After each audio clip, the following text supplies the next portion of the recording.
Welcome back to another episode of World Bigfoot Radio. Welcome back to another episode of Conspiracy Corner, Part 2 of Beyond the Bigfoot Blockade. My guest on this one, the very well-known Robin McCray. And we're going to be talking about some bad players in the Bigfoot community. Speaking of bad players in the Bigfoot community, just a little message to all you brain-dead trolls without two brain cells to rub together and serious problems with cataracts and need surgery. If you show up and give me a hard time on my channel, I should just let you know that no comment goes on my channel until I approve it.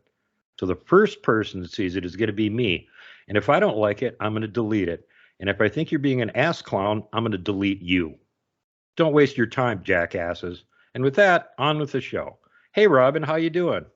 I'm good. Love that intro. Oh. And this is what we're talking about on this show. There's some extremely bad players in the Bigfoot community. People need to be made aware of it. That we're all not holding hands singing Kumbaya as much as some of us would like to do that. There's some real vermin in this community. Some of them are no doubt working for the same people that are trying to ruin the world right now.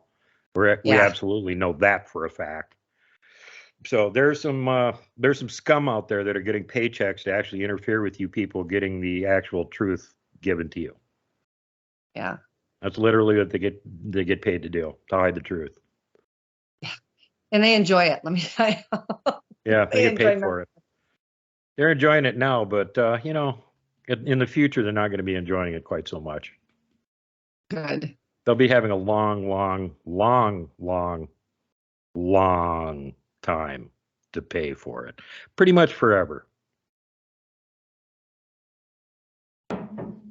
You're just hoping. No, I'm not hoping about anything. I know exactly what's going to happen. They're screwed. You guys are idiots. Pull your heads out before it's too late. The thing is, I think people get into this field of research and they're all excited and they want to go out and they want to see if they can see a Bigfoot, and then they want to know about him and they want to learn about him. All that's great. It really is. But there's a downside that people don't see and people don't realize. And anybody that follows me on Facebook knows I don't say a whole lot. I just don't. I observe a lot. I'm not on Facebook because I enjoy Facebook. I'm on Facebook because the people that need my help want me to come and help them or help, give them anything that I may have learned along the way. That's how they find me. That's why I'm on Facebook. But Facebook, and it's not just Facebook, it's all social media, but Facebook is really bad. And you got your cliques that are in Facebook. And you've got all these different camps. Are they human? Are they an animal? Are they paranormal? Are they only flesh and blood? And it goes on the attack. And even people on the same side of the fence attack each other. Now you can get clicks. I will say this, some of the best friends I've ever made, I've made through this field of research, you being one of them. But it doesn't take away from the people that are deadly out there. And when I say deadly, I'm not saying that just to use it as a word. It seriously is that bad. Mm-hmm. I mean, I've been around the foot since I was a toddler. I got on Facebook back in 2010. And by the time 2011 and 2012 had hit, I had one person that planned to kidnap me, put me in a cage out in the middle of this field because they were convinced the Bigfoot would come running and then they could bag a foot, which is absolutely ridiculous. Fortunately, we found out about it ahead of time and it was able to be stopped before anything happened to me. But I got lucky. And it wasn't much past that I got contacted by somebody that was in retired police department. And so they wanted, and he had talked to me on Facebook. That was the only reason why I knew him. And he's like, I want you to know you're safe. I think you should keep your kids at home for the next couple of days, even if you have to pull them out of school. There's going to be a cop car at the end of your driveway. And I'm like, for what reason? Like, I haven't done anything. And he said, no, nothing you did. He said, we have a group of researchers that are making threats about getting hold of female researchers, bashing their head in with a lead pipe because they think it'll make their Bigfoots come out to get them. Number one, we don't own the Bigfoots. Okay. I can't go out in my yard, snap my finger and say, hey guys, come running. It doesn't work that way. Mm-hmm. Everything is done on their, not mine. I see them all the time. Yeah. But it doesn't mean I have any control over them or what they do.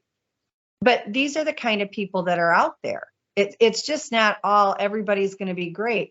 And that being said, there are groups of people that are wonderful, and that doesn't take away from them. But all these people that have any ounce of kindness in them, if you go and look on Facebook, they get attacked for everything they do.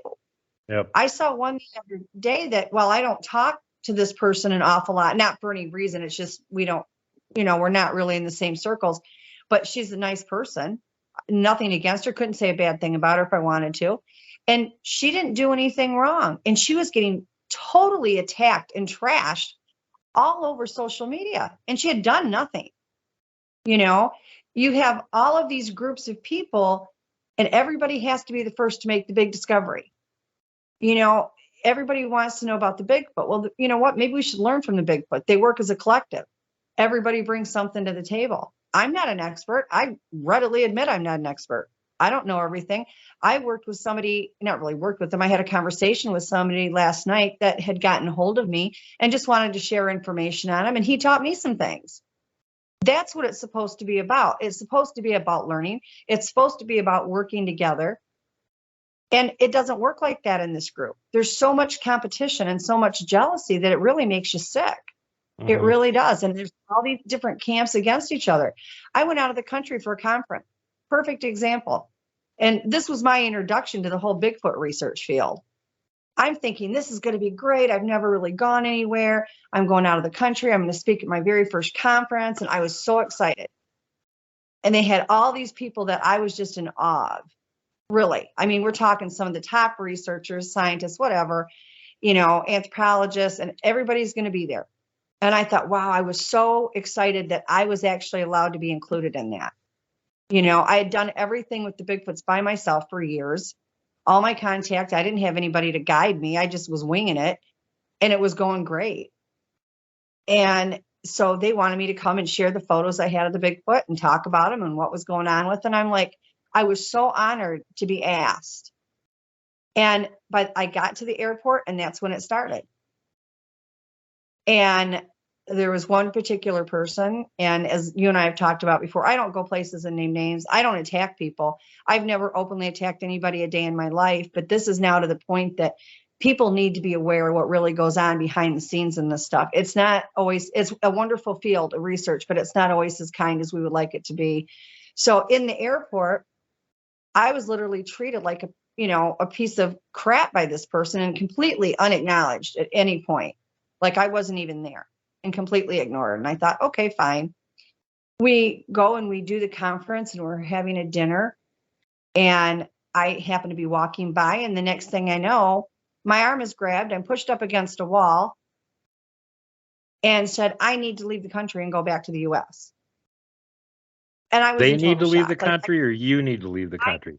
I needed to leave the country. I had no business being there because I was not a scientist. I didn't have a PhD in anything.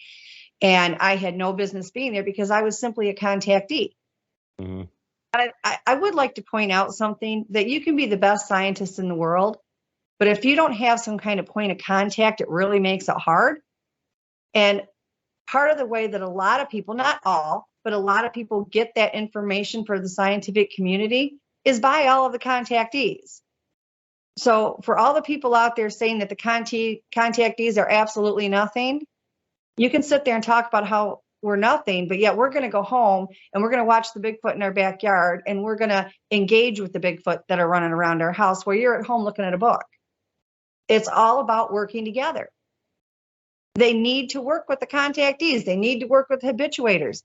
And we need to work with them. It should all be a joint effort to learn from each other. Nobody should be attacking anybody because they're learning from them or they don't want you there. I was told by this person that the reason I wasn't valid and I couldn't be believed, even though I had pictures, multiple pictures of the Bigfoot, that I couldn't be believed because I had not invited that person to my house. That was the rationality behind it. And I looked at him and I said, hell will freeze over when you're allowed near them. I will never invite you to my house. You can tell everybody on the planet, I don't have them. Everybody that's ever met me has ever been to my house or had contact with me knows for a fact I do. I don't see them by myself. There's multiple people around when they show up. Mm-hmm. And I was like, there's no way. Why would I endanger them? They don't like you. Why would I want you there? And this was a person that, even though they may have had the degrees, might have been very well known in this field of research. They had never even seen one, let alone Nope. had contact with them. Yeah, last I heard, they're still And claiming they so, haven't seen one. And having a degree and actually being good at what you're supposed to have a degree in are two different things. absolutely. And I'm going into this thing, I was really naive because I'm going into this and I'm thinking, you know what? My whole life, I've wanted to be able to have contact with people that were experiencing what I do with them on a regular basis. And I thought, what an honor to go with these people that are really revered in this field of research. And, I really had looked up to. Like I felt like a little tiny peon because they're, more famous and everything. Nobody knows me. I'm a nobody, and that's fine. But yet, this is how I was treated. And so a couple of other people that were there said, well, show them your footprints. Because I brought casts all the way from the United States. And they said, your casts are some of the best I've seen. You've got to show him the casts because that will prove to him just how legit you are. And I said, I don't think it's going to matter. I mean, he made it clear when he pushed me up against the wall. And I looked at him and I said, then you tell this person and this person you want me to leave. And if they want me out, I'll go on the plane out of here tonight. Wait, he pushed you up against the wall?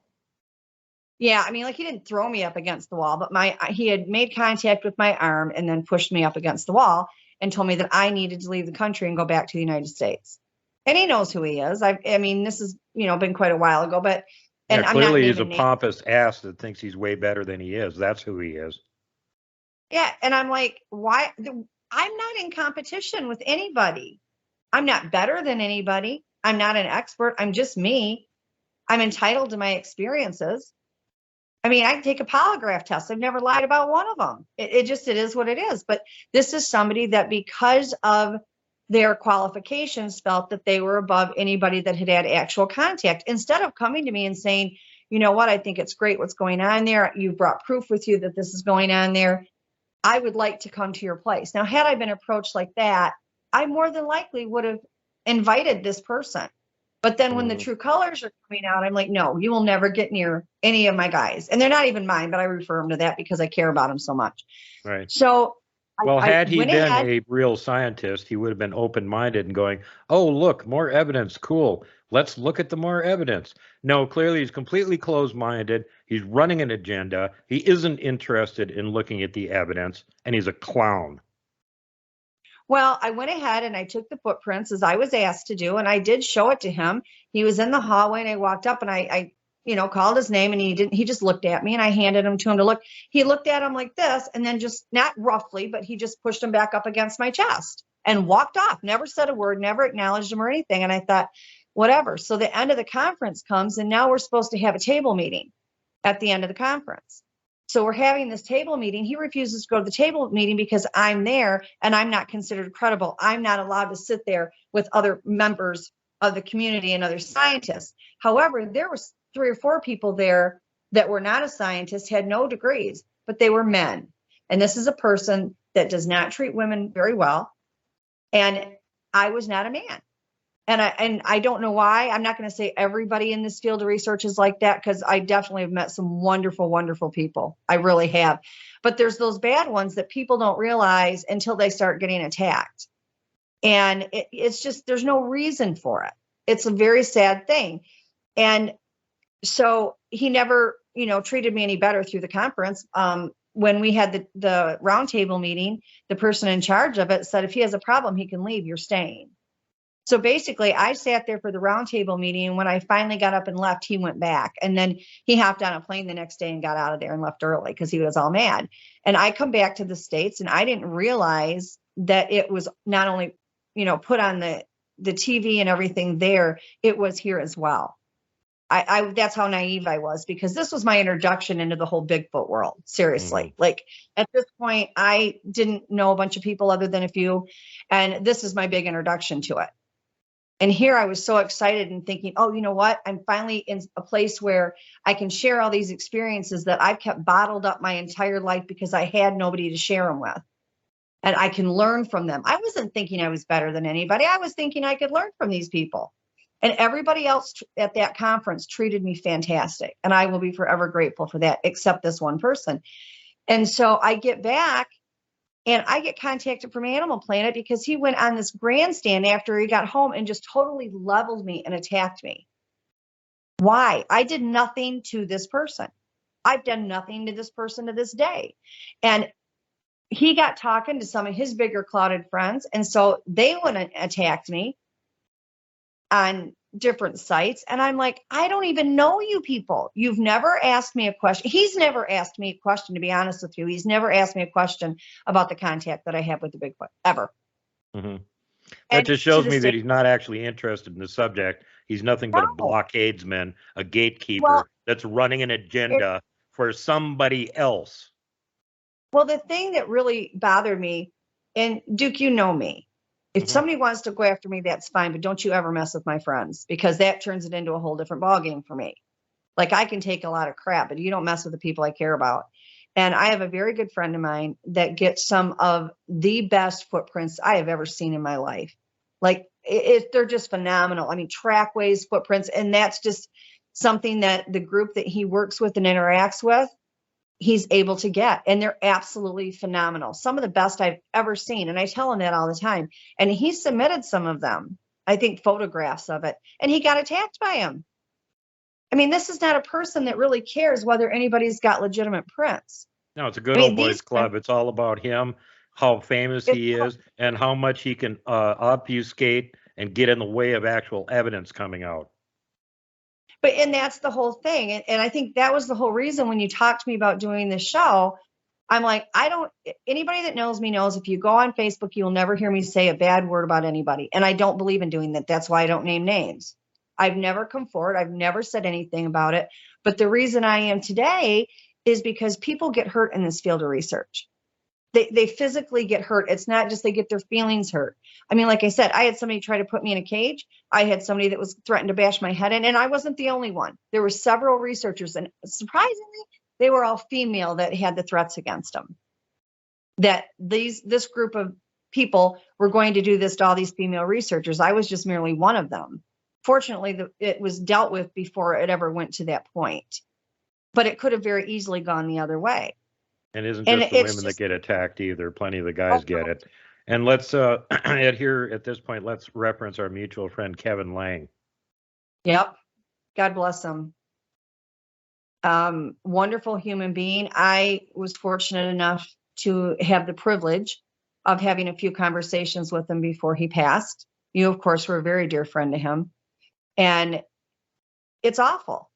And people don't seem to realize just how common this is. I mean, we have in this field of research, I think everybody goes into it, or most everybody, not 100% of everybody, goes into it with this wide-eyed excitement of learning about these incredible beings.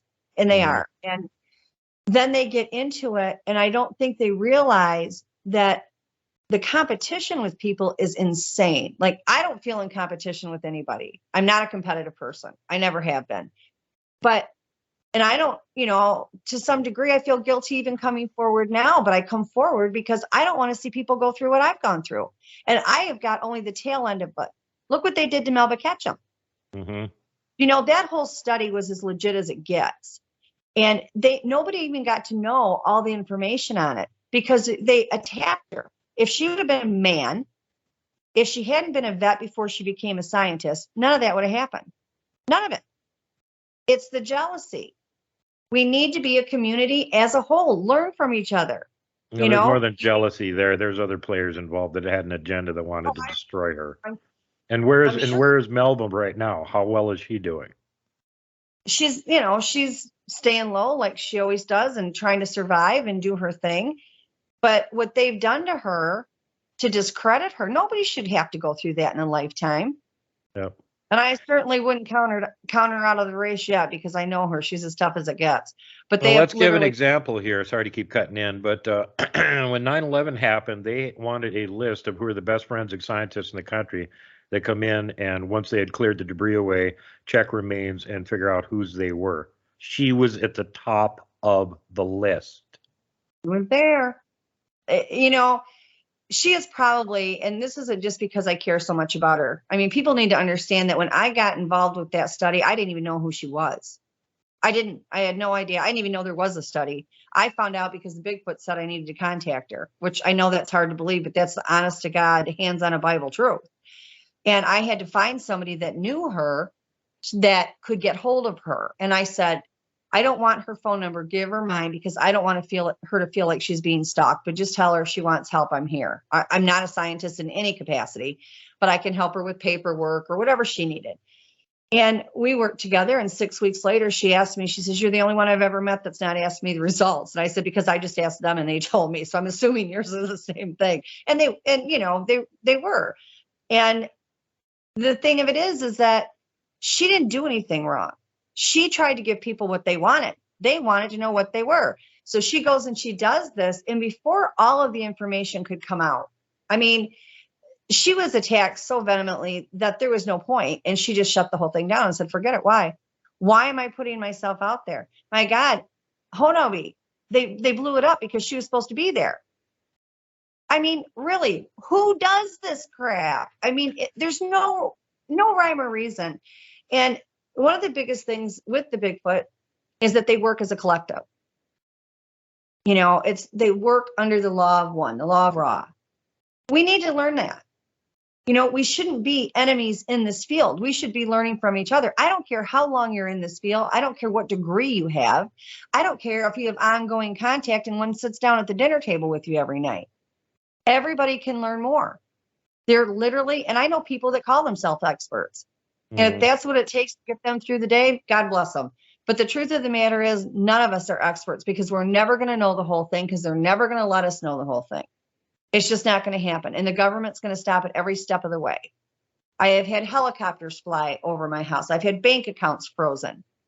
I mean, this is ridiculous. I get messed with on a regular basis, and I'm one of many. Mm-hmm. One of many. And look what happened with Kevin. This stuff. I mean, I know of cases where they've come into people's homes, stole what samples they had, and people were told that they couldn't talk. I mean, what is it that they're so afraid of? Well, when Kevin was up here visiting me summer 2019, we got a whole wad of hair, 2 Ziploc baggies full. And he brought it back down south with him because he already had a friend that was working at a DNA lab, and he gave it to him to test. And the next thing you know, they came up, seized the samples. He got fired, and they made sure that he could never get a job at another DNA lab, so him and his family would essentially starve. Then they showed up at Kevin's house with their goon squad, put guns in his face, and demanded he hand over the rest of the hair samples he had. I mean, that is just crazy. And I used to get samples all the time. I mean, I had blood samples, I had hair samples, the footprints. I don't even bother with it anymore. I don't. When Melba's study came out and I saw what people did to her when the truth came out, it wasn't that I was afraid of that. It was a matter of, I already know what they are. I deal with this stuff all the time. I don't need a piece of hair to tell me they're real. For whatever reason, like last week, it was a big hot day in my backyard. Everybody was running around my backyard. So, I mean, I don't know if they're having a party or what, but for like a few days at a time. Yeah, they use your house for a convention center. That's what's going on. Yeah, I'm telling you. It is. It's a riot. I took the dog out the other night, and I knew they were out there, and we all know they cloak. I mean, people can say, no, they're not. She's crazy. They're only flesh and blood. You go ahead and believe that. When you're ready for the truth, let us know. But I was out in the backyard. It's 2:00 in the morning. I'm trying to let the dog out, and the poor dog was terrified all day long. He wouldn't go outside, just absolutely petrified. I get him out there. He turns around to come right to the porch. He gets halfway and stops, and he won't move, and he won't come to the porch. I hear a thud on the porch. I turn around. I don't see anything, but I can feel that they're up there. And next thing you know how if somebody stands behind you and leans over the top of you, you can feel it in your shoulders, and in your neck. And so I felt it, and I knew he was there, and I could even feel him above my head. And I'm waiting for him because they do the counting coup where they touch you while they're cloaked. And I'm like, okay, you guys have done this a million times. I'm waiting. I'm just standing there waiting. The dog, I know, and the dog is like in a panic because he can't get in the house. There had to have been some in the bushes. I couldn't see him, but like the bushes were moving, and you could hear him walking around back there. And it's like 2 a.m. And finally, it kept leaning over me, and it didn't touch me. I finally said, you have got to back off. Like the dog won't even come in. And I heard a thud, and it must have jumped off the deck. And then you could hear it running through the grass, and then the fence moved when it probably went over the fence. And I mean, I know how incredible it sounds. If I didn't live the life that I live, I would think I was nuts, except I live it all the time. So I'm used to it. Like, it doesn't faze me. I just went back in the house and went to bed. But, you know, it's either so dead that there's nothing there, or it's a freak show at any given moment. I can't remember who it was that came to my house and called my house Skinwalker Ranch. I was like, that is so like, really, we get a lot of crazy stuff. You know, we get the ETs and the cat people and the dog men and the dimensionals and the elementals and the Bigfoot. But hey, doesn't everybody? You know? Sure. Yeah. I remember when Sunny stopped by to visit about a few weeks after she had been over there with you. And I said, so what was it like hanging around with Robin? She was just kind of quiet for a minute. And she goes, well, now I know that cloaking and portals are real things because I've seen both of them.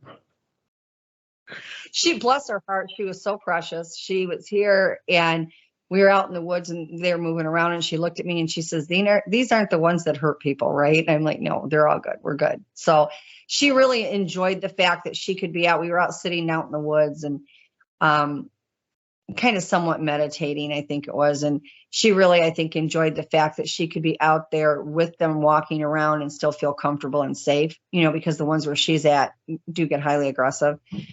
And so I think she really enjoyed that part. You know, she got really close with the ones, my closest core group. She really thought they were pretty cool. But, you know, the thing of it is I think it's important for people just to understand, you know, it's not even just social media. I mean, outside of social media, it's the same thing. You know, once in a while, I'll get a bug up my butt, you know, and I'll post pictures. And it's hit or miss if anybody's going to attack me or not. But I don't do it, even that I don't do often. I mean, I do, like, if I'm just getting into a new group, I'll put some up just to kind of see, you know, how they feel, if people are going to be open to my photos, if they're going to attack or what they're going to do. And if I feel like, you know, even if they don't like them, they don't have to like them. If I'm not getting vehemently attacked, then I stick in the group. If not, I'm like, I don't need this stress. My thing in my life are my family, my kids, my grandchildren, my animals, the Bigfoots, all the cryptids, the good ETs that come around, and working with the people that contact me that just need to download that they've had an encounter, and what does this encounter mean, or what is the best way to handle this. And if I don't have all the answers, then I tell them I don't have the answers. There's nothing wrong with that. None of us know it all. But I don't attack people. This is really the first time I've ever publicly, and I'm not attacking anybody now. It's more of an awareness that people need to be aware of, because I think everybody keeps quiet about it.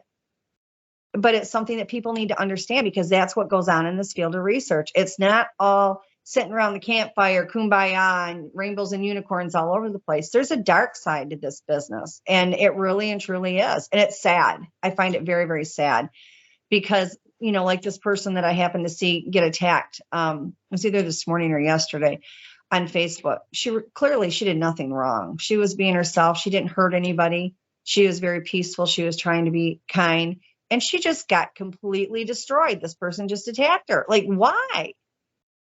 I mean, there is enough room in this for everybody. And the bottom line is we should be learning from each other, not tearing each other apart. If you don't like a post, if you don't like a picture, that's where you just move on. Mm-hmm. Nobody's requiring you to open your mouth and act like an ass. Well, there's several things going on there. One of them is the younger generation that are all precious little snowflakes and think their opinion matters. Here's a newsflash. Unless you know something about the subject you're talking about, your opinion is completely irrelevant. Nobody gives a crap. Second thing, a lot of the people involved in the Bigfoot world, in this case, I'm talking about the researchers. The reason they're researchers is because they have enough ego that when they saw something that supposedly didn't exist, they weren't going to leave it lay. They were going to go prove it and make everybody eat crow. I did actually see this. Ha, ha, ha. There you go. You've been ridiculing me. Okay?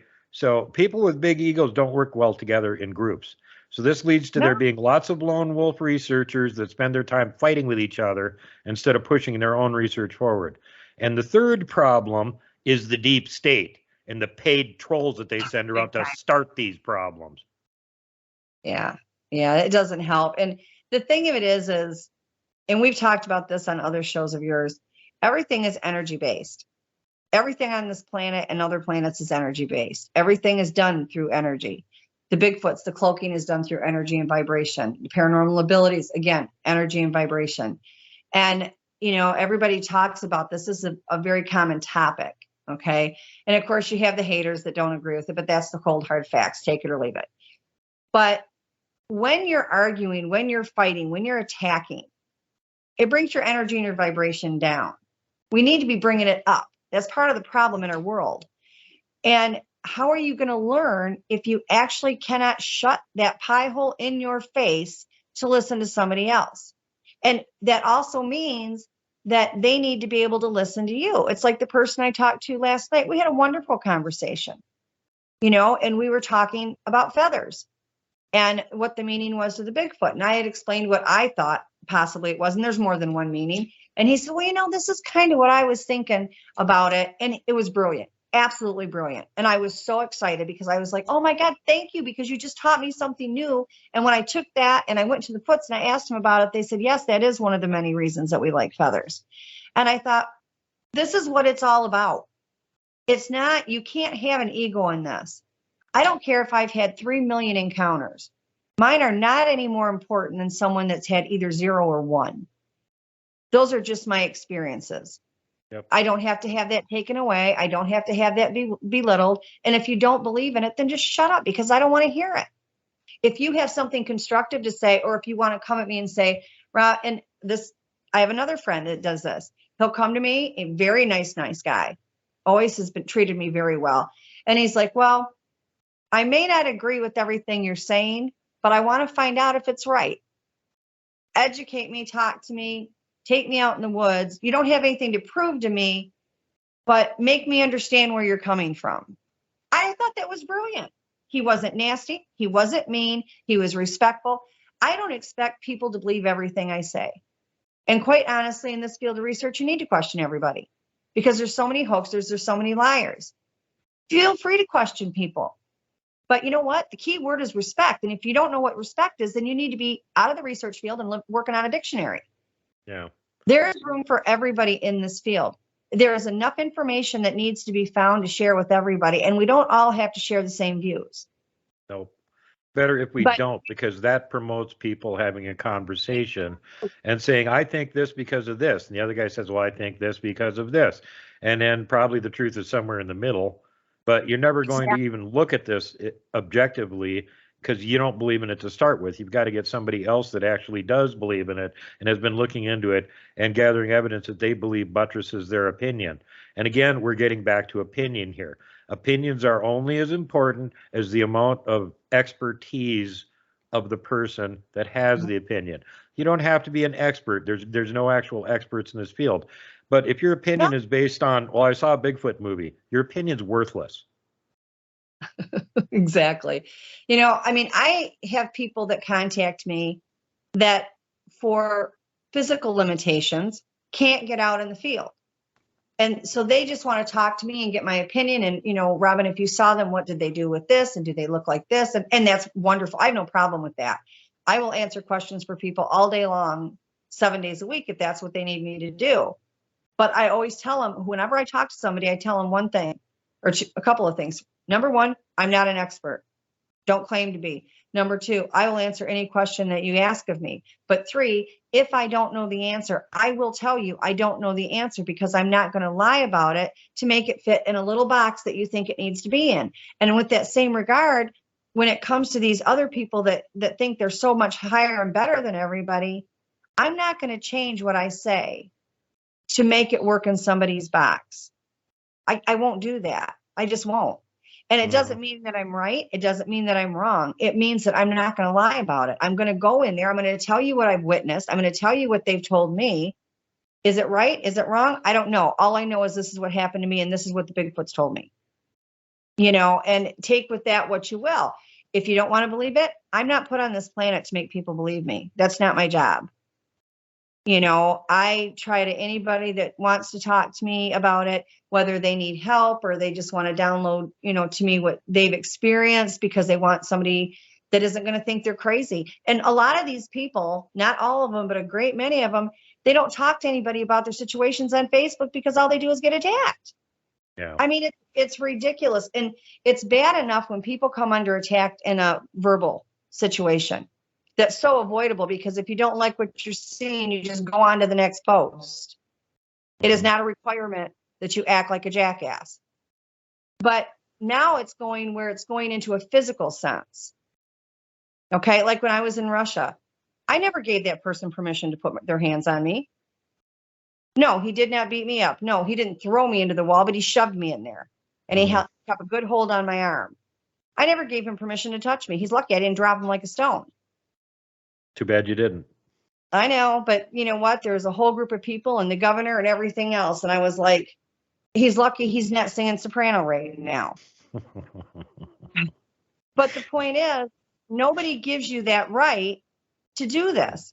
And over what? Because you want to fight over information?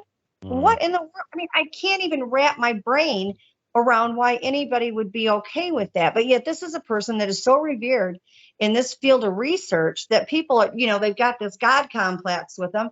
And I'm like, are you kidding me right now? Because see him behind the scenes. It's not the same person. And I've been contacted by several groups that actually, you know, want to take some kind of action against him. I'm a pacifist. I'm not a fighter. I don't, you know, I can. You can ask anybody that knows me. If you go after somebody I love or somebody I care about, you don't even want to know what nuclear explosion is going to go off. But the thing of it is why? Like, I'm no threat to that person. I'm not a threat to anybody, to be honest with you. Most people don't even know who I am, except for the people that know me from your show. You know? Well, apparently in this person's mind, you weren't so much a threat to him as a threat to his narrative, which is BS, by the way. I think the whole problem was, the biggest problem was I was a woman. The next problem was this is somebody that's supposed to be a bigwig in this field but has not had any contact. And he point blank told me that he does not believe in contactees and habituators. Yeah. Well, I hate to because he's never been contacted. He hasn't seen one. Like our friend Christy likes to say, if you haven't seen Bigfoot, it could be because Bigfoot don't like you. And they don't like him. They absolutely don't. My group would no. I've yet to find any that do. But the thing of it is, you know, I was born into this because I never knew anything different. You know, by the time I'm walking around and talking or whatever, I was already doing mind speak. And by the time I was 4, I'd already had an ET abduction. And I was already playing out by the woods, and they would come up alongside the woods, and I'd watch them and they'd watch me.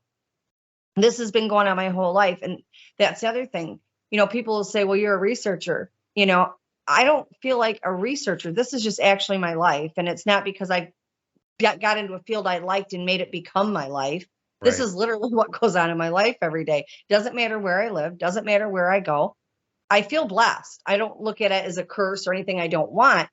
But the point is, why come at me because for whatever reason, they like me? You know, come to me and say, if all this stuff is going on, is there a possibility I could come out? You know, even if I don't see one, I could see some of the signs that they leave or whatever. I have a great deal of respect for that. And I probably would have been okay with it because at that time, before he behaved like a Neanderthal, I actually thought he was a good person. I was really let down and disheartened when I found that this is actually the person that he was. And then to come back from this and get home, and I'm plastered all over the internet on any site he could find, Animal Planet, other top researchers in the field.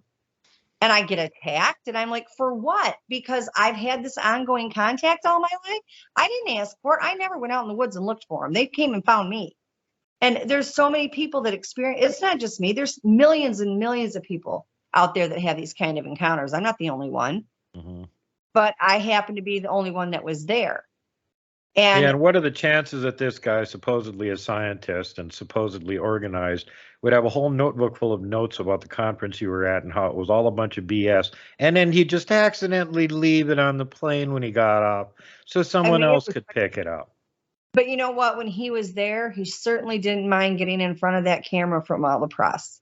And you know, none of it was hoaxed. It was all legitimate. It was just really, it just is sad. And then, like I said, you have these people that follow him. And so the followers, you know, it's like a cult type thing. And so then they attack you. And I was like, I've literally done nothing but to anybody. I've been doing this by myself without anybody in the research field or anybody else that had contact with the Bigfoots my whole life.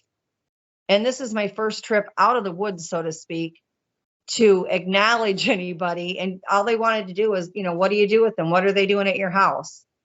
And I mean, at that point, I had like 14,000 photos of structures and the things that they did. And I had, top researchers that I didn't let a lot of people come out just because I wanted the privacy for them and I wanted them safe. And yeah, you've only had like little unknown guys like Dr. Igor Burtsev come and hang out at your house for months at a time. Yeah, he kind of comes out. But the thing that really surprised me is when I got there and we did the conference, everybody was supposed to go up and speak for 15 minutes. And they came up to me and they said, listen, we want you to go up there and speak for 15 minutes to help with the conference. And I said, okay, that's fine. And they said, but if people want you to stay up there, because you have to answer questions for the press and stuff while you're up there, we want you to stay. I was up there forever. Like, I didn't think I was ever going to get out. And I think that just made it matter. I really do. I mean, it was a long time ago and, you kind of move on from it. But then you look at all the hate that goes on. And from other people, and I'm not going to name names, that I know of that have shown him evidence, they're getting trashed the way I did. And I think that's really sad. I really do. I mean, not all evidence is legit. Not all evidence is precise. But when you're given, like some of the cast that I brought, I actually watched the individuals leaving the footprints. So I mean, I knew who was what. We had one that had a severe deformity in his feet. And so he walked in a very bizarre way, and his feet were not shaped what you would normally think of as a Sasquatch. And I brought one of the casts of his feet there. And it was different. It didn't look like the rest of them, but that doesn't mean that he didn't make it. I watched him make it. And at one point after we were home, John Bendernagel came to my house, God rest his soul, one of the dearest people you'll ever meet. And he was, and I always felt so blessed. Him and his wife came and spent 3 days at my house. They camped out there, and he saw my footprints, and he even thought they were legit. He said, "These are fantastic," but he was a real scientist, so that's different. He was tremendous. Not only was he an amazing human being, but we lost a really good scientist in the field. We really did, and the biggest heart you could ever find. There's no way to say enough good things about him. He was just tremendous. And everybody else at that conference was incredible. Every other participant in that conference was just beyond belief. It was amazing. It was like living in a dream, except, you always have the good part. Yeah, the bad comes with it. But as far as, the rest of the people, and it's not just Facebook, it's outside of Facebook. There's so much jealousy and hate. Everybody wants the answers. The problem is when you give them the answers, if it doesn't fit in the box that they want, or if it is what they suspected all along, but now you can prove it, they attack you. And they aren't even waiting for you to prove it. If you come forward and say, this is my experience. To begin with, when you approach anybody, whether it's on a podcast, radio show, or just standing there having lunch and talking or over the phone, and you say, this is my experience, nobody has the right to discredit you and tell you that it's worthless. That's an experience that you actually physically had. Mm-hmm. It may not fit in the box for everybody else, but that doesn't make it any less real. I know some of the stuff I say is way out there. I get it. I live it. Trust me. If anybody knows it's out there, it's me. And my husband and I, Pat, will sit here and look at each other and say, we're not crazy. We both just saw this, right? We question things at times too, but there's a difference in questioning it and saying, well, I'm not really sure I believe it yet, but I'm willing to listen, and coming up with the hate, or finding out you're going to be attacked and a lead pipe's going to be used on your head, or being followed by black windowed out SUVs, helicopters over my house all the time. Oh, yeah. I had a show host here back at the beginning of the year that wrote a little thing on his blog, Veiled Threat, about, a little story about somebody taking a black lead pipe and breaking both my shins with it. Mm-hmm.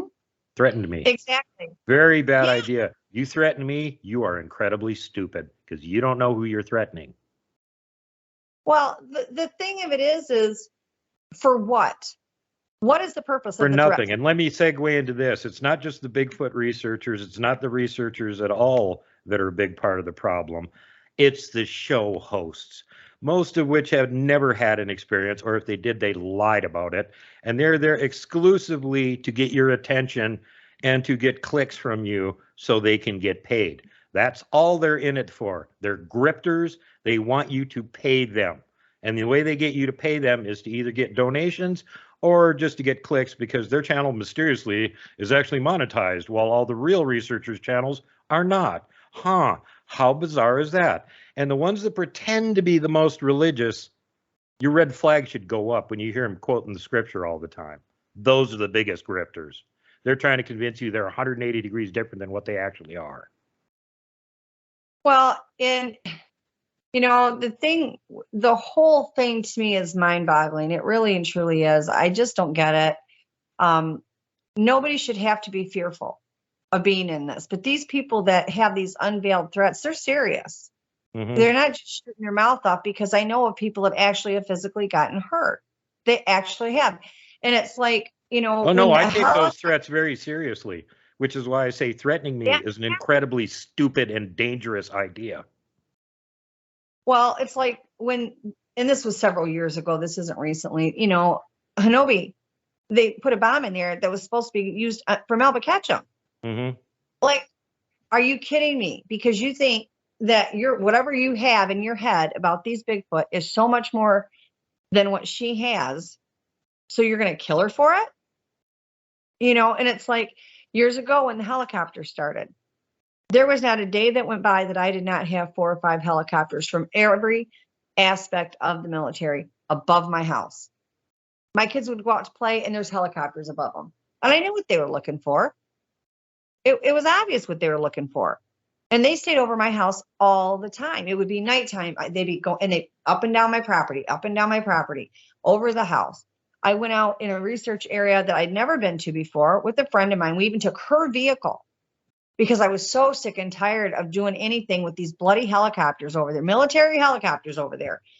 So we went, just her and I took her vehicle, went out in the woods. We're in the woods. And she's like, do you hear that sound? And I said, what? She said, just listen. By God, there's not a helicopter above where we're at. We come out of the woods and it's right there, right above the car. I mean, it was down low and it didn't take off until I started trying to take pictures of it. And that's when I figured out that they're tracking my phone. I was told in 2009 I had a phone tap.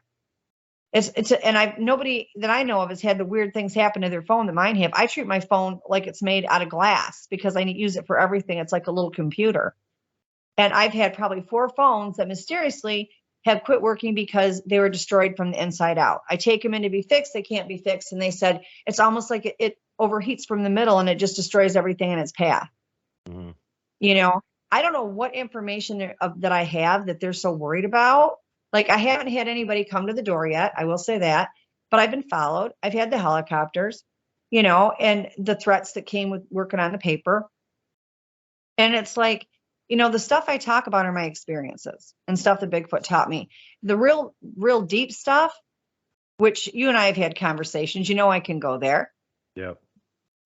That stuff is stuff that I would not put out for the public, not because of the government, but because the public could use it to kill off the Foots. That's not going to happen.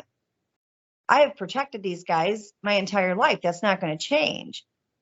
And the thing is, there's good ones and there's bad ones. The bad ones are lethal. They truly are the most hideous things out there, but they're not any worse than our people.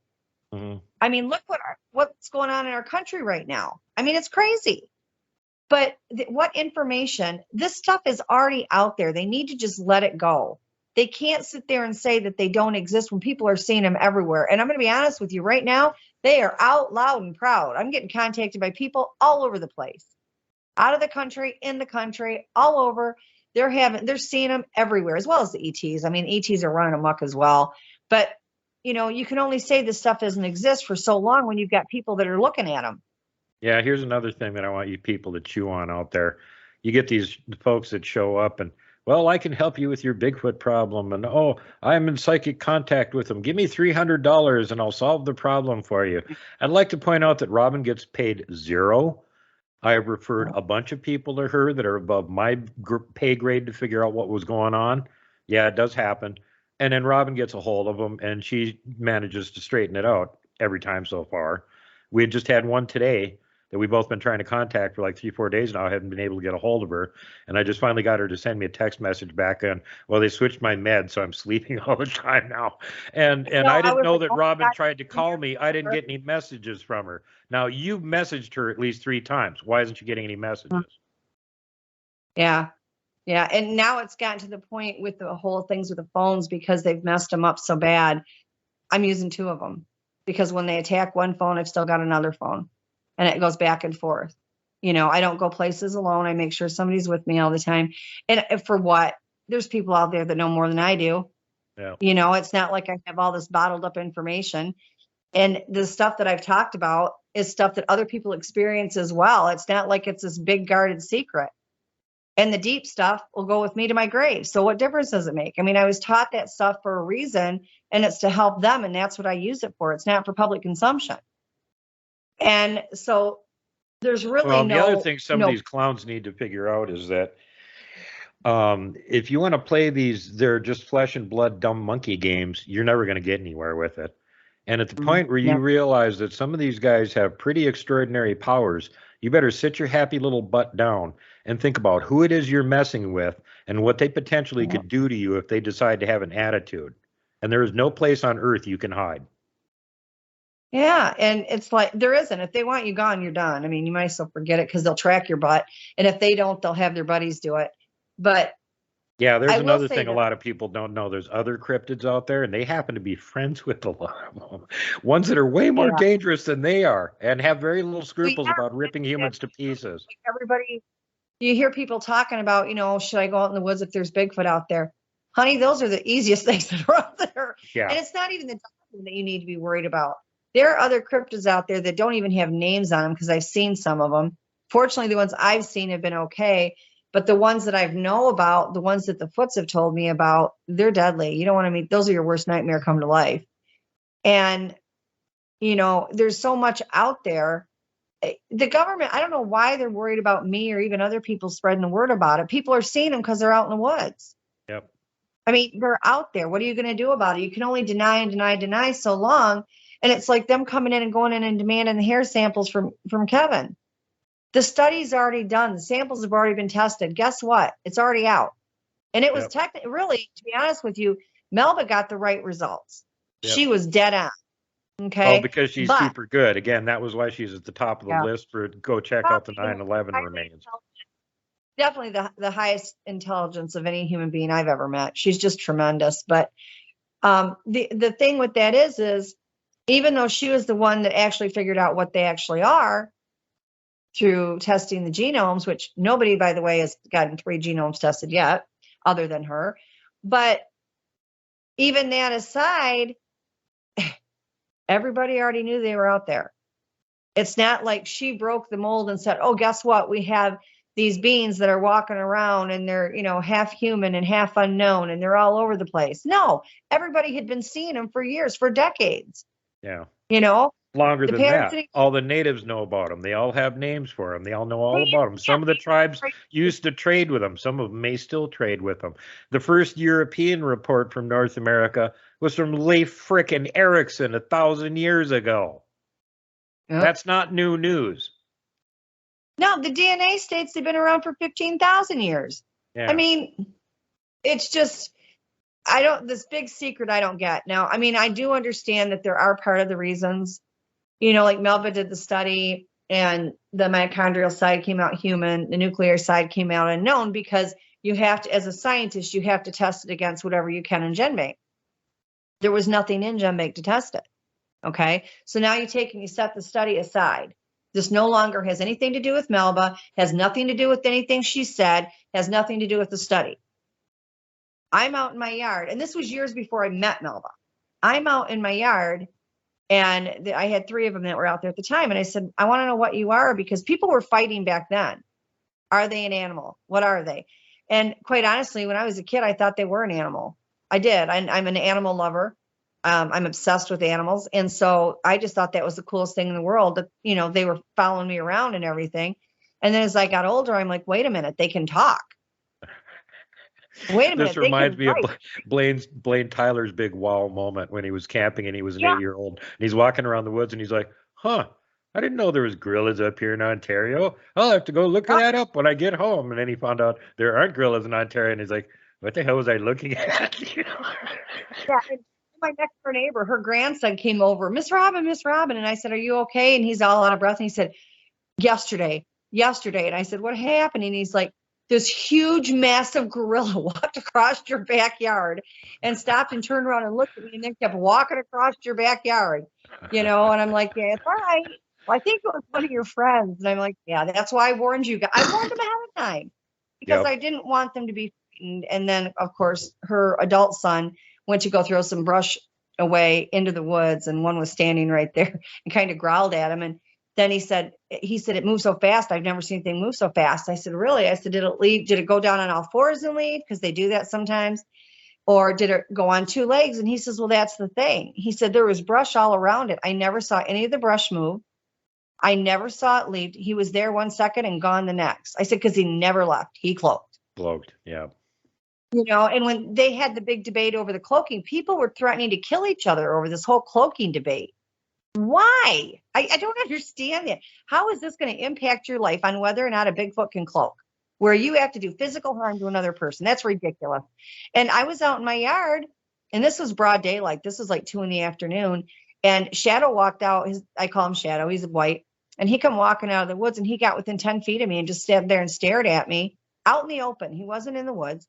And I looked at every square inch of that guy. I mean, and I just love him. He's the sweetest thing ever. And my son was coming and it scared him, and he cloaked in front of my eyes. Now, how do I go to people that argue with me and say they can't cloak when that's what I've experienced? And at the same time, if they want to tell me they don't believe it, I have the utmost respect for that. Nobody has to believe me at all. I mean, I'm a nobody. So I don't have a problem with not believing me. I have a problem with people that are cruel intentionally. And, it's like, when they get nasty with me and, oh, you're lying about it because they can't really do it. How dare they? Yeah. This was my experience. This was a physical experience that I had. You were not there. So how in the name of heavens do you know? They don't. And the other thing is, this isn't just so theoretical and, well, you have to take our word for it. No. People are getting pictures and video of this weird stuff. You got a picture of a mom holding a little squatchlet in her arms that's cloaking. She's in the process of fading out. When I was up at Coloma with Sunny, she took a picture because she felt there was something behind her. Yeah, there was something behind her. It was bending the light around it. And in the background behind that one, there's another one sticking its head around a tree taking a look. Okay. How about the video that we just talked about a couple days ago? I just put the thing out. I showed you the screen captures from it. And the next day we went back and looked at them, and they had actually changed. The thing about that was when you sent the video over to me, I watched that thing from top to bottom. I always go back afterwards to see if we can, when you have the videos from when you go out in the field, so we can see if there's any faces in it. And I'm going through every square inch of it. And I got to this part and I'm like, what is this gargantuan blue oval thing? It's like a light blue, like you would see in a swimming pool. And it's there. It's huge. I mean, it's longer than a car.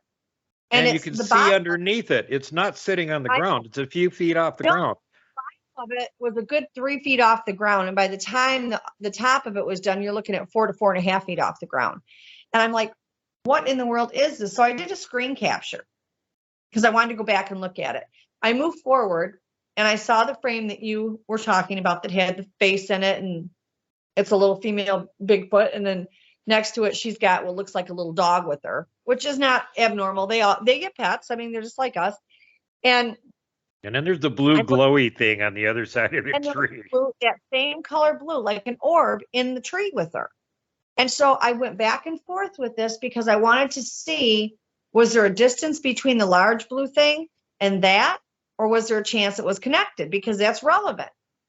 And I screen captured this and I studied it and I worked on that thing and I put it on photo editor and I worked on it to know conclusively that no, those two objects were not attached to each other. They were completely separate entities. So I got all this done. And then of course I sent the picture over to you. And we talked about it. I go back because it was bugging me about this big, large blue thing. And I'm like, all you saw behind it was nothing but trees. There was no open spots behind it. There was nothing under it. It was like it was hanging in midair. I go back to get it. The entire picture's gone and been swiped off my phone. It doesn't exist anymore. I went into and photo editor doesn't change, just so people realize you can't change your photo. All you can do on photo editor is darken it or lighten it, or you can crop part of the picture out of it, but you can't change what the actual picture is. There's no way. It's not Photoshop. You can increase the clarity, light, dark. But that's it. And I wanted to point it out because it's not something that you can change the photo. The only thing you can do on it is darken it or lighten it or enlarge it. You know, you can pick a spot and crop it out. That's the end of the capabilities it has. But it is very helpful because when you lighten some things, sometimes, you know, you can see it a little bit clearer. And so I had put it in there to try to get a look at what this blue thing is. And it just looks like this massive, weird shaped orb. It's not your traditional shape of an orb, and you can feel the energy in it just looking at it. I mean, it's whatever it is, it's energy. But there's nothing behind it. There's nothing under it. And the only thing behind it was just a ton of trees. So then after you aired the show, I went back and I'm like, I have got to figure out what this thing is other than I can feel all the energy in it. You know, it feels like an orb, but it's the weirdest shaped orb I've ever seen. And the picture was gone. The entire picture is swiped off my phone like it never existed. So then I went back into the film, and this is what you and I were talking about. I went back into the film and I thought, well, I'll just do another screen capture of it. I don't know where it went, but I'll just go get another screen capture. I go in to look at it, and the entire background behind it's changed. And now you see a parking lot back there, and this ginormous blue thing that was there before is now a different size. Yeah. It's not this huge thing that it was, and it doesn't have even the same content to it. Just to correct you a little bit, there's no parking lot there. It's an access road and a pass in the middle of a mountain range. Exactly. And yes, the original video, Eric was standing with the teepee next to him, and he turns the camera and goes like this with it, and he catches the little one down on the ground. And behind her is where the blue object is. Now what the video shows is he's standing in the other direction somehow, and he's filming, and when he gets over to where she is, behind her is the embankment and the road with one of our vehicles parked on it. Like you absolutely cannot replicate that video, because the only way you could film from that angle and get the road is if you were on the opposite side of the teepee, which we were never on. We never even walked over there. Yeah, it just defies logic. But even though here's the thing, it may defy logic, doesn't change the truth.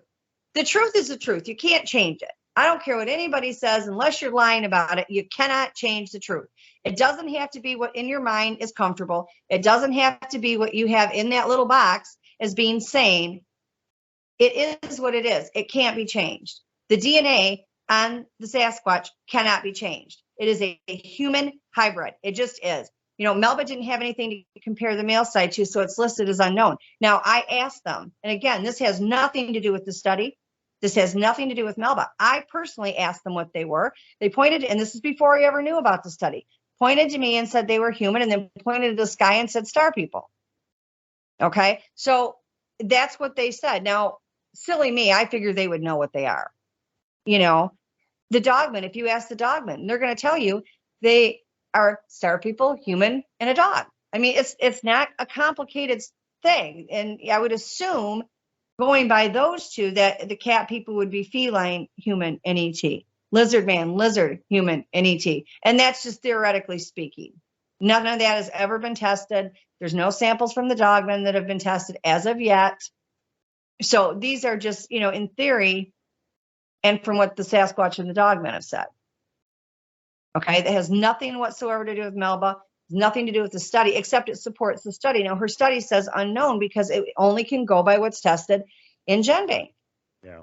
And there's not going to be an ET DNA in GenBank because the government has them all. Yep. There's not going to be anything like that she has access to. So her study is legit, and it's 100% true. We don't know for a fact what's on that unknown side. Nope. We cannot find anything to test that it matches. So she's 110% right. And yes, they are a people. They are not our people. They are a type of people, and there's a big difference. It doesn't make them any less. Get back to that video for a second. Besides the fact that apparently they can do all kinds of post-video editing via remote, whether you like it or not. And you know that's happened before. I remember the kitten video. Same thing here. What interests me is that everything that was close to us in the field of view is still there, exactly the way it was. And there's a couple more in there we didn't even point out. People have now found them and time-stamped and went, hey, Duke, there's one over here that's like, yeah, I noticed that one. But we wanted to show the one that was clear out in the open where you could see the face and it ducked for cover, because that one was obvious. Everybody else wants to go, pareidolia, pareidolia. That's not pareidolia, jerks. Okay. If it's some like little thing in the background that's black and it comes up and pops, you don't know what it is. Well, this was clearly a Sasquatch. But the interesting thing is that you noticed the same thing I did, that there was at least one in the background. You noticed that one black one jump from tree to tree. And I saw another really large adult that was just standing still, but he was too far back out of focus for you to be able to pull him out of the picture and go, look, this is a Sasquatch, because it would have just been fuzzy. You wouldn't have been able to see it. So I didn't bother to point those out. But now, again, they disappeared along with the rest of the background. Yeah. Because where we're actually filming, there's about 80 or 100 feet of tangled, hideously tangled, because they haul all that stuff in, forest, and then it drops down to a river. And on the other side of the river, there's just more forest. It's at the same level. Now, all of a sudden, it's the opposite direction. There's a 10-foot embankment with a road with a car on it there. So all that stuff that was in the original background, the blue thing and the two bigger ones, including the one that moved, is gone. And it's replaced with impossible image that you cannot film it, because if you're standing on that side of the teepee and you're filming the teepee, you're looking at the river. You're not looking at the road behind you. And I'll be going back there and filming and proving that. It was truly incredible. And just so everybody knows, and I've never shared this story, on a podcast before. Duke knows about the kitten pictures, but I've never shared this anywhere. So it's first time here. I was presenting at a conference, and it wasn't a very big conference, and it went quite well. And there was a gentleman there that was doing research and said he had a super secret site, and he wanted me to go there because he had heard that I could speak telepathically with the Bigfoot. And a friend of mine and I said, okay, we would go. So we go there, and we get there, and he's got these two thugs there, which I couldn't understand why he felt he had to have these guys with the big muscle standing. And they were basically standing guard. I mean, they were sitting there with their arms crossed like they were watching. They never spoke. And it was in this big open field, and I walked into it. And as soon as I did, I could feel a lot of pain coming, because I'm an empath, and I felt a lot of pain coming from the Sasquatch there. And there was a lot of ones that were very old. And as we've talked about in other videos that you and I have done, some clans don't use all the abilities. They'll be telepathic, but they don't use, all the abilities they have. And this was one of those clans. So the older ones were trying to get away, and they couldn't, because this guy had gotten contact with somebody in the film industry, and they had sent him all like $300,000 cameras. I don't know. But anyway, it went in the whole circumference around the property. The Bigfoot, when they look at the lens, they think that it's going to steal your soul. And that's a Native American thing. And they would not cross where cameras were because they were afraid it would steal their soul. So basically, they're being held hostage in this area. And it was probably about 40 acres in there. And I walked in there, and there's a group of females talking to me. And then the males were the older ones were pleading for help. And I was telling my friend about it. And the guy that had asked me there was like in total shock. Like he knew, he had heard I could speak to them. But I started telling him about things that he had been doing there. And as soon as I did, and I saw this cage sitting down in a lower area. And I said to him, I said, why do you have a cage? That thing's big enough to park a car in it. Why is there a cage here? Because the Bigfoots had already said that he was trying to catch them. And that he had gotten hold of one of them, but they had gotten it out. And as soon as I said that, next thing you know, these two big muscled guys come up and tell me I have to leave now, and they escort me off the property. And the guy's like, remember, this is a secret site. We're filming for a documentary, blah, blah, blah, blah, blah. I'm like, whatever. I go home, and he calls me, and he's like, they decided next week to do the conference again because we had such a good turnout. Will you come up? And I said, yeah, I'll come up. And then he says, well, I want you to go back out to the site with me. Well, it was right after that. We had got it confirmed from 3 or 4 different people that the whole plan was they were going to grab me and throw me in this cage. And then in theory, the Bigfoots are going to come in and save me, which, number one, I would never have wanted them to come in and save me, even if they did. And so we found out about it. And a couple of friends of mine said, if you're going up, you aren't going. And I said, yes, I am. We got to get those cameras down. Like these older ones literally were in panic. So we were able, with the help of the dogmen, to get the cameras down. So they got out, and I never was caught to put in the cage, but they had footage of the Bigfoots, and they had, from my understanding from the people that saw it, very, very clear footage. And they were by a creek, and they were coming up to the creek, and they were washing in this creek, and they were feeding and drinking by this creek, and they had gotten all this footage, and they had decided that this film company that wanted to purchase it was going to come to this conference, and they were going to put this film out during the conference that I was going to be at. And I have one of my core guys here that nobody can tinker like he can. I mean, it's a God-given talent. That boy could mess up anything electronic. And I told him, I said, you can't let this footage play. Like, you can't. Everybody will be up there looking for them with guns. And I know that he messed with it. He had said that he messed with it. And we got there, and he had messed with the player, so they couldn't play it was a VCR tape, couldn't play the tape. Now, mind you, I have witnesses to all of this. I was not by myself. I had somebody with me the entire time that witnessed all of it. And they tried 2 players. They couldn't get it to work. And the guy said, well, I only live 2 miles away. I've got one. I'll go get it. And I thought, crap, now what are we going to do? He's going to play this footage, and the gig's up, and everybody will be up there after him. They go to play this footage in every spot. And there were people there that had already seen this footage that were friends of his. Every spot, they would say, okay, this is where the Bigfoot comes out of the woods. And all you would see is a calendar of a kitten. You wouldn't see the days, but you would see the photo of a calendar with a kitten on it. And the first time it happened, I thought, this has got to be a mistake. Like, I'm in panic. I mean, I'm really upset because I'm so afraid they're going to have good footage. Like, I don't mind people have footage of them, but when it comes down to the point where people are going to go there with guns after them, that's a whole different ballgame. And they were so worried and so freaked out when I was up there. I was like, this obviously wasn't going to be a good thing. And the guy kept saying, no, wait a minute, where'd it go? Where'd it go? He was right there. What is this? This isn't what I had on my film. And it would go to the next spot where this Bigfoot is supposed to be, and another photo of a kitten. And the film guys just were livid. And the guy had called me the day before I got there, and the whole deal was if we could get the dogmen to destroy the cameras. And there are good dogmen out there. Okay. It's like anything else, you get good and bad. And there was only 2 people that knew that I had asked the dogmen to destroy the cameras. My friend and actually 2 people besides me, both my friends and myself. Nobody else knew. Nobody. And this gentleman called me on the phone, and he's like, Robin, where are you? And I said, because he had this super secret site. I said, I'm at home. Why? And he says, you're at your house, which was like 2 hours away. I said, yeah, you want me to go outside and take a picture of the house and send it to you? What's going on? And he was just flipping out. And he said, every camera up here is destroyed. Now, did I see the dogmen destroy them? No, I did not see the dogmen destroy them. But I sent them up there to do that. And then he calls me, and $300,000 worth of cameras are completely nothing but rubble. Like, all of it. So, do the math. Can I say conclusively they did it? No, I didn't see him do it. Is that the gist of it? Yeah, it is. Well, this isn't the only time we've heard things like this. Like, recently I heard that the dogman got kind of irritated by somebody who had game cams out and was trying to get pictures of them, and they ripped them off and threw them in the river. Yeah, they will. Or the nearby body of water.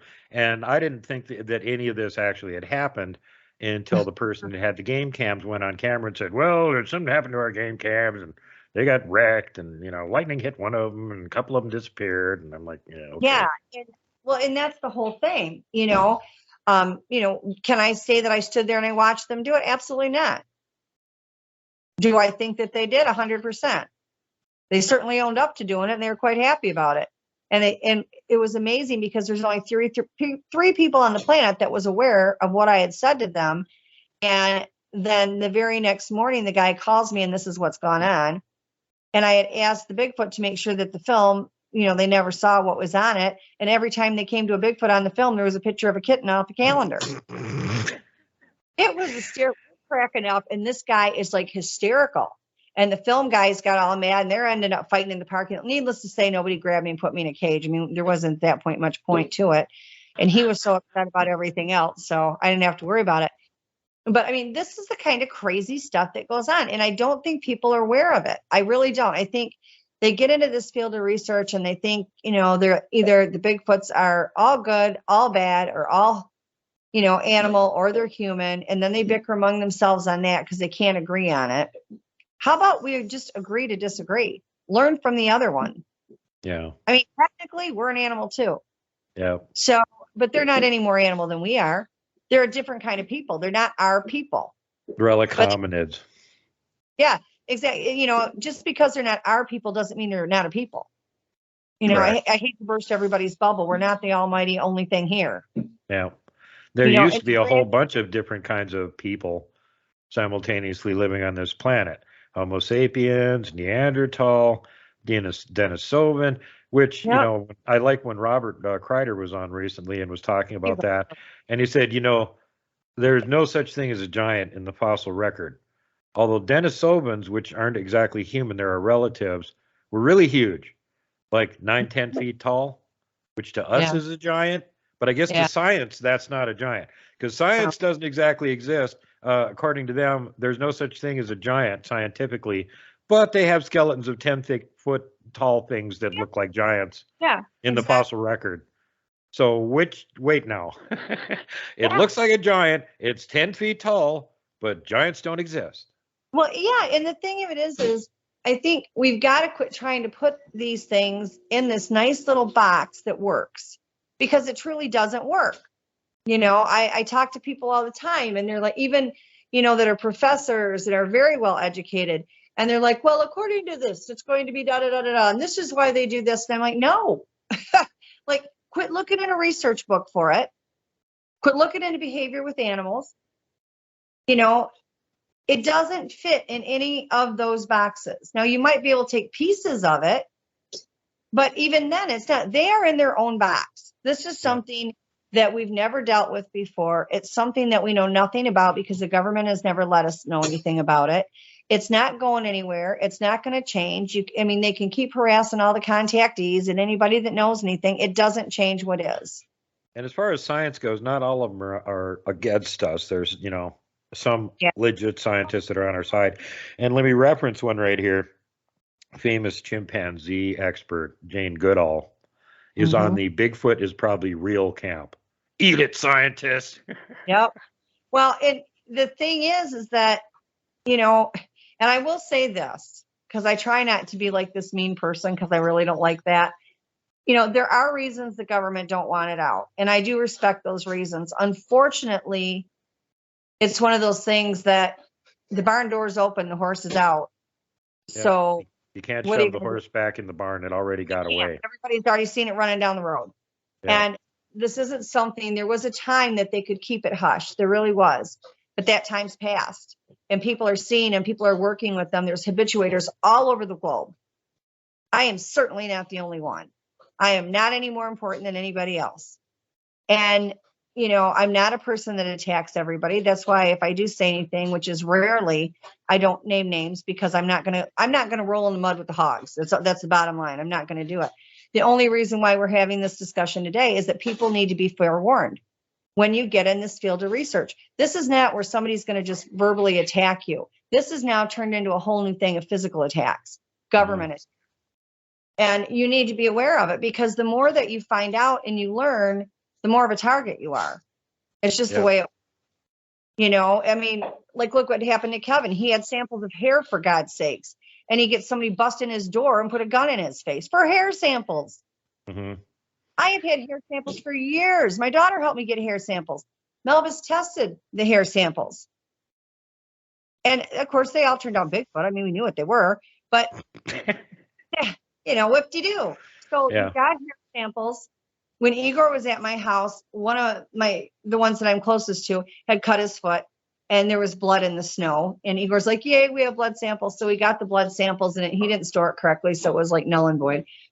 But I don't even try for samples anymore. I just don't, because I already know what they're going to come out, and nobody's going to listen anyway. So why am I killing myself for samples or keeping them in the house so the government can come busting in like they have everybody else to get them? For what? So that nobody is going to believe it anyway?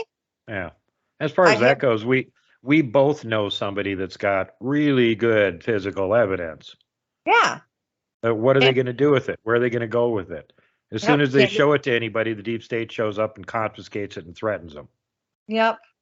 Yep, exactly. So there's no point. There is absolutely 1%, 100% no point. I mean, and then the other thing is I see in all these sites and everybody's like, well, we've got to at least get a body. Apparently these people that think the whole key to this is they got to have a body have fallen and hit their damn heads, because a body isn't going to cut it, because the deep state's going to take the body to begin with. If you are able to find a way to hang on to it, which you won't, Yeah. and you get your life threatened for having it, they aren't going to believe it's real unless they kill enough of them to prove there's a breeding population. It's the way it works. That's what they did with the gorillas. It took 900 of them to kill them. And I don't know about anybody else out there. I don't want any 900 of my guys down. It's not going to happen if I can do anything about it. And Well, for not what? only that, since they're relic hominids, it's not a gorilla. This is a sentient being like a human. When you kill one, you are murdering. And see, that's the thing. You know, it's like, you know, the person that shot the two in Sierra Mountains. As far as I'm concerned, he should have been tried for murder. And he, of course, wasn't, because they aren't proven that they're human, because they're not proven they exist. Now, if you go, you know, that wait, before you go any further on that one, they don't need to do that in order to prosecute these bastards. We've got a federal law that covers the entire country, all 50 states, Undiscovered Species Act. You shoot an undiscovered animal, you can go to prison for 10 years or pay $1 million fine, or both. So it doesn't have to be a human. Well, and it just, you know, and I'm not trying to be mean to him, other than the fact that this is cold blood killer. Okay. They weren't hunting an animal for food. I'm not a hunter myself, but all my kids are. But every one of my kids, God bless their souls, if they shoot it, they eat it. Yep. Okay. Not that they don't, if they shoot it and they eat it and there's, you know, it's a buck or something and they want it put mounted on the wall, that's one thing, because they're still eating the meat. But not one of them just kills them for the sport or to put the head on the wall. And they've taught their children the same values. Right, you know, you don't, this is ridiculous. We kill what we of all life. Yep. We kill what we don't understand. And the other thing with that is, and this is something people don't realize when they're out there hunting them and you've got all these kill groups, they work as a collective. You take one down and they all know. Yeah. And they can be there in an instant. And you know, if you can get out of there alive, don't think you're scot-free, because they will play head games with you and they will destroy your life, whether you know it's them or not. They will play head games. They can manipulate things like people don't understand. And they hold grudges. They do. You know, they think an eye for an eye.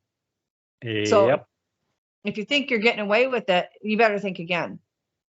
Well, assuming you manage to actually shoot one, what's the chance it's there by itself and there isn't the rest of the group there that are going to massacre you on the spot?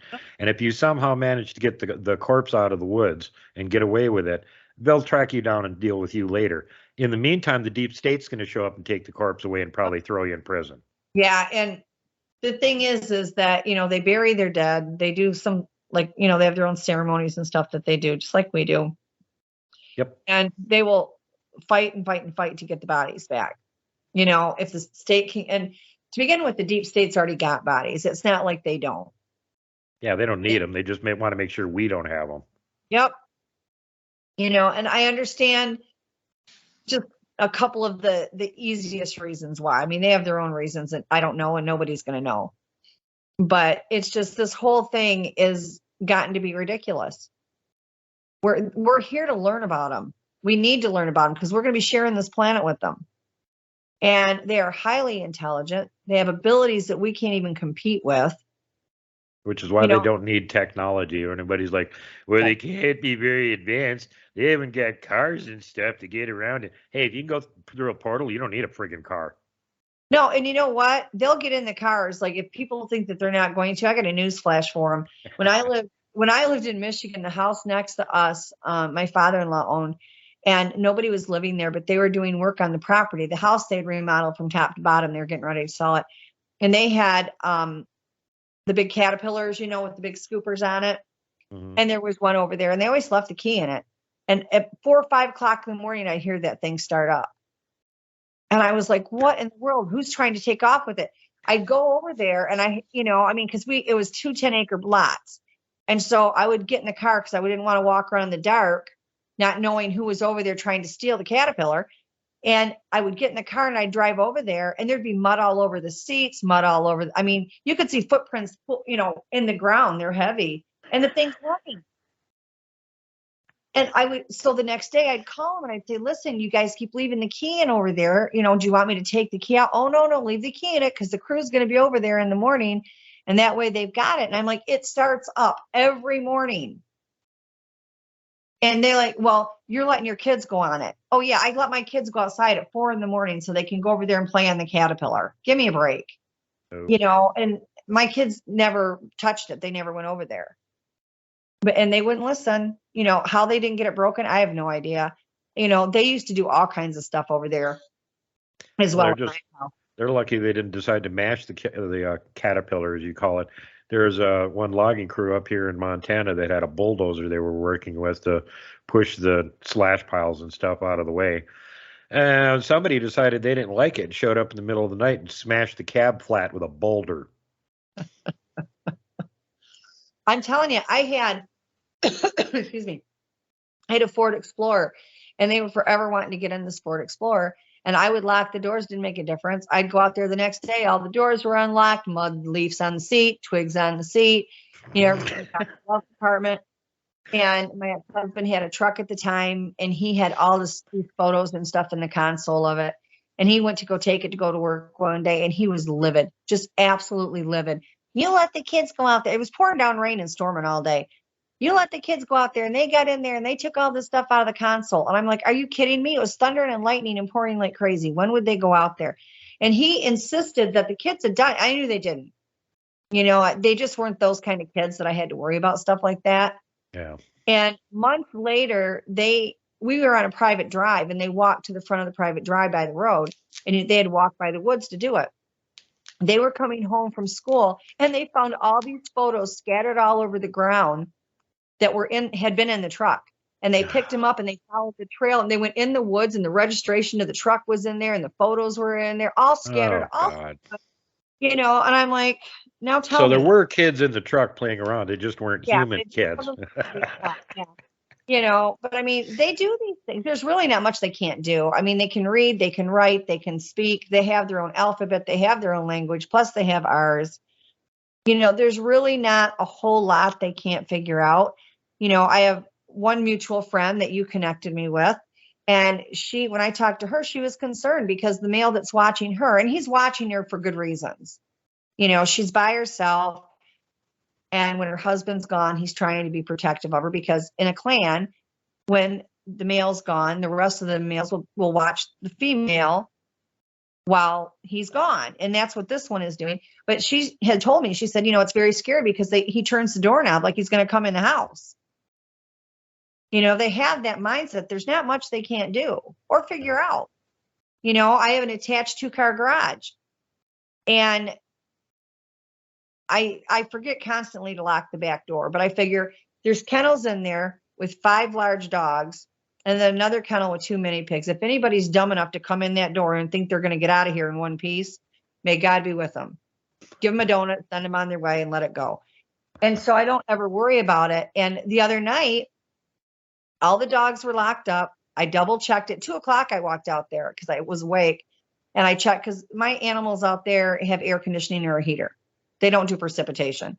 And I went out there to check to make sure everybody was warm enough. And did I need to adjust the heater on them? And they were off. They were sleeping. Everybody's cages were locked. Pat had seen me when I put him in that night, lock the cages. And he got up to go to work at 4 a.m. and he's getting ready, making his lunch. And here's a scratch at the door. And our white Pyrenees is out of her cage and she's up scratching on the door. Now these kennels have got 3 locks on them. So if one of them isn't undone, they can't get out. It's a 3-lock system. And the Bigfoots absolutely love this dog because she's white, which means purity, which means, she's a great thing and they love her and they're always giving her stuff.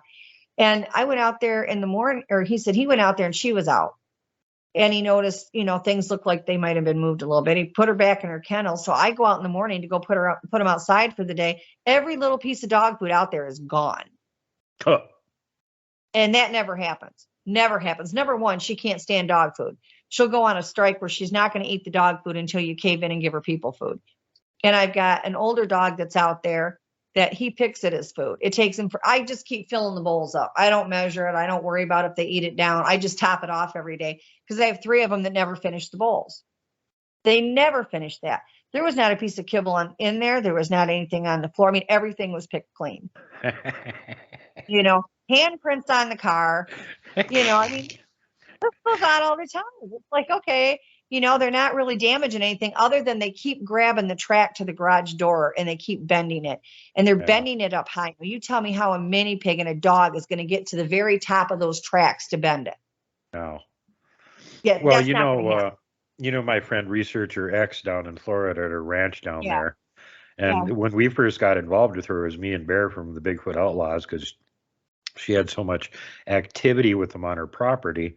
And it was pretty easy to figure out what was going on. They had taken all the horse feed for all these horses, and she has a lot, and put it in a giant metal bin. Yep. Okay, well, until they got all of it in there, they still had bags of it sitting around. So they were keeping track of how many bags they had. And it wasn't adding up. There was a lot of them disappearing. And then we said, okay, here's what you need to do. Put all of it in the metal bin and lock it. Yeah. So that they don't think they could just pick up a bag and walk off with it, because apparently that's what they were doing all the time. When I had my Shetland pony, they were forever grabbing stuff. I mean, they really were. I would have the hay in the garage or the grain in the garage, and it would disappear. We had a dog that was outside, and I'd feed that dog. And, I always overfeed. I put as much as so that if they're hungry later, they can pick at it or whatever. I'd rather have them have too much than not enough. And he was always picky. He'd eat about, a third of it, and then it'd sit there, and whenever he would want it, he would go get it. We'd get up in the morning, the whole bowl was mangled, broken pieces. Pieces are far enough away where he can't get to him because he was tied, because he climbed out of every pen he was ever in. And you couldn't get to it. And in the summertime, because he had a heavy coat, he was a Siberian Husky. We had a kiddie pool for him. We went out there one day, and the kiddie pool was gone. Like, they took it, and we found it out in the woods. Like, they drug it out there. The water was still in it. They didn't even empty the water. They just drug it off. I mean, they will. And I put this bag out, and it had parsnips in it, parsnips, carrots, and apples in it. And they didn't have any that were just carrots or just apples. So I bought this mixed bag because it was like a 50-pound bag when it was deer season. I used to get them these giant bags all the time and set them out in the woods, and they would take off with them. And this was the only time I had ever bought them that had parsnips in it or the turnips in it. And I thought, I don't know that they're going to like it, but that was all they had. So I put it out where I fed them at, which people don't feed them. It's not a good idea. I was very lucky with mine. They didn't get aggressive if I didn't have it out there, but some people have a lot of problems with it. But I didn't know. I didn't have anybody to go to for information. So I put this out there. I go out the next morning, and the whole bag is ripped apart. It's completely empty. And I thought, oh, great, they did like it. I go over by the Shetland pony, and here's this giant thing of parsnips. They threw them over to the pony. His entire yard that he was in has got parsnips on the. There had to have been 50 of them, and he didn't like them either. But they were all still sitting there. It went from the bag over there, and you're talking like that's probably 100 to 200 feet away. So they took what they wanted, and what they didn't want, they took and gave to the pony. But I would buy the salt blocks for them and put it out for them, because we were in Michigan, and Michigan is really low in selenium. So I'd buy the salt blocks. They'd take the salt blocks. Yeah. But they would share. If I gave them apples and carrots, you would find where they would take them over there and give some to the pony. There wasn't a lot that was over there, other than the parsnips. They gave him every bloody one they had. But it was funny. It was like the snowed over there. The whole ground was littered all around his pen with parsnips. But they would take his rope, and he couldn't go in a pen because he'd either run through the hot wire, try to climb the fence and get hurt. So he was on a 200-foot boat rope. So he could go anywhere he wanted to go, but he was still on this rope. They would untie him, and I would find him all over the 10 acres. They would retie him up somewhere else. It was like, where's Waldo? Where's the pony going to be? You never know where the pony's going to be. Or they would go and they would leave him where he was at, but they would take the rope and they'd go up about, 10, 15 feet up in the tree and tie it up that high. So I had to go get a ladder to untie him. And I'm like, you can't tell me the pony did this, okay? Like, if he's going to walk and if he's going to get wrapped around something, it's going to be at his level. I have pictures of the ropes that he's still tied where he's supposed to be, but the rope itself is wrapped up and it's so high above him, it's got to be a good 8 feet above him. And that's where the rope is at. There's absolutely no way he can do that. Probably not something a normal human would do either. But anyway, we are running a bit long here, so I think we're going to have to cut her off here, and preferably before everybody's heads explode. So yeah, just, I think the whole purpose, at least, I know for me and I know for Duke as well, is be careful. This field is not safe at times. I mean, there's a lot of really, really good people that are just amazing and loving and caring and are willing to share ideas and information, and that's fantastic. But there's also the dark side of it, and people need to be aware of it, and you got to be careful. When you get these idle threats, don't take them as idle, because they're not. No. And I agree with Robin. The majority of the community are really wonderful people, very helpful, just looking for the truth, want to find out what's actually going on. And then there's the dirt balls in the community. And dirt balls. And they're just not safe. I mean, some of the best friends I've ever had, I've met in this field. So I feel really blessed. But it's also one of those things that there is a flip side to it. Like with everything, there's the good and the bad.